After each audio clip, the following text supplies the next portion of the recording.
Chair recognizes the gentleman from Arizona, Mr. Gosar, who he and I were able to be in New York City last week. You're recognized for 5 minutes. I thank the Chairman, Councilwoman Ariola, and Assemblywoman Williams. Thanks for your hospitality. We certainly appreciate it. You know, are you familiar, you're both politicians, so are you familiar with good process builds good policy, builds good politics? Are you familiar with that? Sure. So why I bring that up is that when you go through a process properly, you get people on to come together and come up with some ideas. And so the other side just harassed you about what's your idea. Wouldn't that have been done at a meeting where you got all the interested stakeholders together? You know, you have no idea what can be proposed. Would you agree with that, Councilwoman?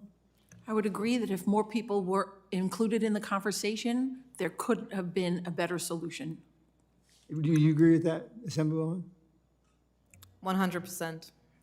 So the power is really at that local level, right? Yes. It doesn't come from the federal government, it doesn't come from the state, it comes from the local people. I think that makes a big, big difference. And so I think that there's so many opportunities that we never get a chance to see because we don't go through that consultation process. The other side talks about a process about NEPA and EA and EISs. And yet we don't want to do that here when the federal government wants to throw a bunch of people on a tarmac, so to speak, in a national park. It's really, really sad.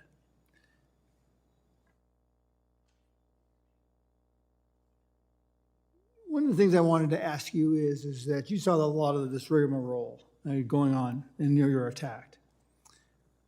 If I asked you, what was the one question that you wish you had been asked, and what is its answer? Would you please give me that and start down with Ms. Ariola and then go to Assemblywoman Williams, all the way down the line.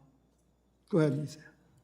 I wish I would have been asked why in the letter to Mr. Mayorga. I said that I did not approve of temporary work authorization because I would have said it's because there are tens of thousands of immigrants who are here now who have been waiting for years to get their work authorization so that they can work and pay taxes and become part of our economic engine and tax engine, who have been pushed back that others have now jumped the line. You said there's a right way and a wrong way, right?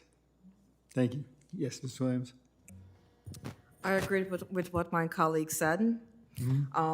You know, that poses a very big thing because then you're putting one against another. And this is not what we stand for. And then also to not have public hearing, not to have local government like myself, the council member at the table when it's in our backyard and our constituency is very, very concerned. This is an issue when there is no communication. Ms. Acer? Thank you. I would have liked to have had a chance to talk more about how getting work authorization to asylum seekers and migrants can make a key difference and will. I think in the coming weeks, we'll see as more and more people actually have access to these work permits, it will be a boon to New York City. New York City is not going to be destroyed. I lived there. My grandparents were immigrants that lived in New York City. I have faith in New York City. It's going to be totally fine. Yes. Mr. Anderson? Thank you, sir. My question would just be for the National Park Service and the Department of Interior, why we really weren't invited to the table with planning any of the law enforcement aspects that went into this. This lease, all 61 pages of it, has mentions U.S. Park Police one time, yet they also say that we're going to be the sole responsibility, holding the sole responsibility for law enforcement actions that occur outside of the premises on our park, on our jurisdiction. So my question would be why the U.S. Park Police weren't consulted during the planning of this lease. By the way, have you ever seen a 2,200 person, adult, male, military-age man camp that actually works very well? I've never seen that, even the oil patch. We have never seen anything go like that. And we're going to intersperse this with the playgrounds and the fields and soccer fields. there is no way in hell this is going to actually work. And that's why I came back to my first statement. Good process builds good policy, builds good politics, and none of it was followed here. Federal government doesn't do any of that. The other thing, the one last thing I want to make a point to is on these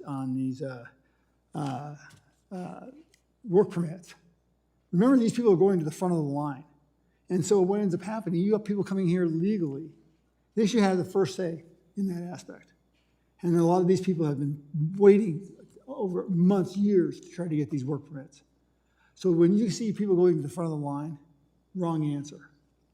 I don't think it helps anybody. I think it causes mischief and it causes disparaging comments about each other. Mr. Chairman, I will yield back and I want to say thank you.